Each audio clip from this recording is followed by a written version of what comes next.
Because black people were born into our present system of mental slavery, we've normalized our mental chains. Therefore, most of us cannot see them. Those of us who can see our mental chains have an obligation to show those of us who cannot see them. This is why those who know must teach. African proverb. The white society first began mentally enslaving us during our early education development, when our minds are young and most impressionable. The white educational system's failure to adequately provide black students with a racially affirming curriculum, as it does so for white students, is actually a mental enslaving system. Because for a ruling class to maintain its position of social dominance over its subordinate population, they must condition the subordinate population from a very early age to accept their subordinate status and to adhere to the authority of the dominant culture. To do so, the education given to the subordinate population from the time that their minds are young and most impressionable must be the type that denies them of a racially affirming curriculum. When the oppressed population are denied a racially affirming curriculum during the education development, this conditions them to accept their own subordinate status within the society dominated by their oppressors.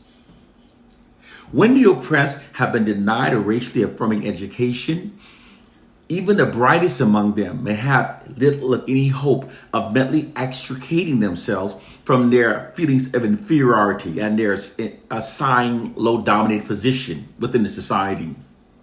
This immoral process is precisely what's being done to black people during our education development. White governed schools do not provide a racially affirming curriculum to black students. In fact, for most black people, our schools are the places where we first experience the implication that there is something lesser about being born black. This is because black students are denied of a black racially affirming curriculum. We're taught that our history began with slavery. We're denied racially affirming facts about ourselves. And we're taught that our history began with slavery because our ancestors were allegedly illiterate and uncivilized in Africa, and therefore they made no significant history. This is what we're taught even now.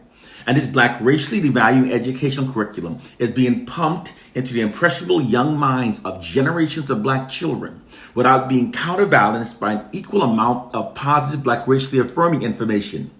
Consequently, black students must constantly resist the negative perception of being black implicit in an education curriculum almost exclusively dedicated to white ideologies, white achievements, and white contribution and history. Furthermore, black students are subjected to this black racially demoralizing miseducation for 7 hours a day from the age of 5 through 18. Clearly, considerable damages is being done to the self-esteem of black children within such a long time frame. We're being secretly mentally enslaved during our educational development.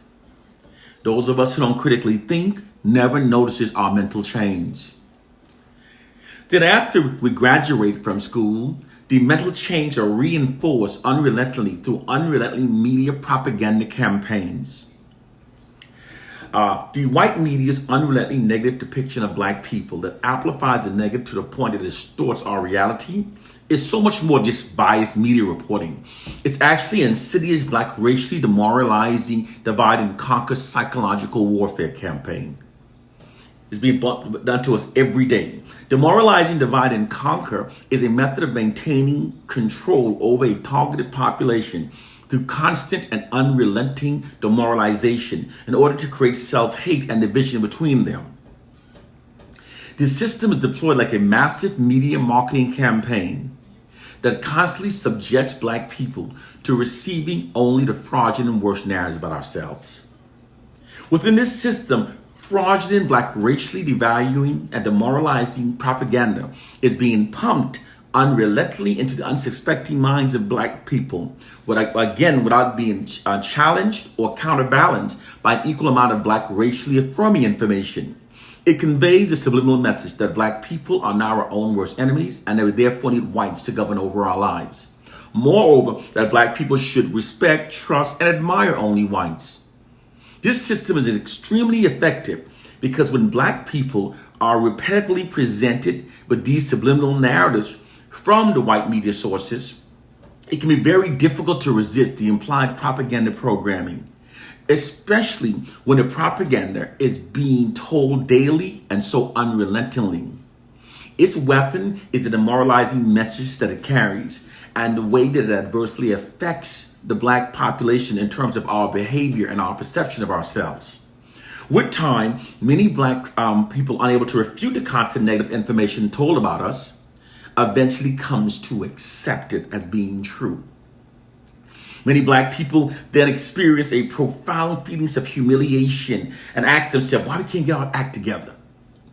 This unrelenting humiliation then causes many black people to become resentful towards their own people, self-loathing towards their own people. And in extreme cases, many of us will try to disassociate ourselves with being black. And many of us, psychologists call it disassociation. It's a defense mechanism that evolves to put a distance between oneself and the emotional pain.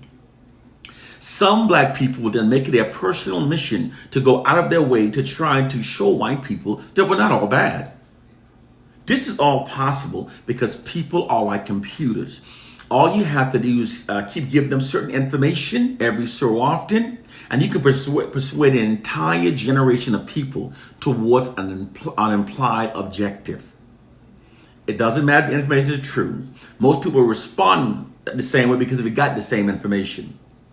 Most of us believe that the media reflects our reality, but the media most often shapes our reality. It affects our behavior, our belief, how we perceive the world, how we perceive our collective selves. And the white society uses it to mentally enslave us. You know, our people, we see our symptoms. We recognize them. And we call our symptoms, that's the Willie Lynch method. That's Willie Lynch. It has nothing to do with Willie Lynch. We must gain a clear and accurate understanding of our mental enslaving system if we're going to really liberate ourselves.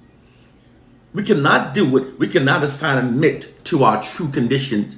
We have to recognize that the white society deploys propaganda against us.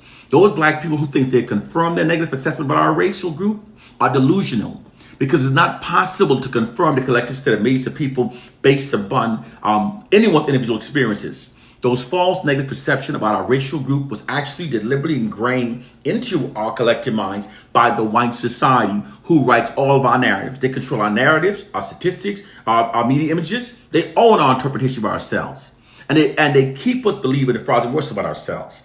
The reason why many black people think they've confirmed a negative assessment of themselves is because once a false belief has been successfully embedded into the collective mind, the subconscious mind, the person will then only notice those incidents that appears to confirm the embedded belief, and then it becomes psychologically blinded from noticing the greater amount of evidence refuting it.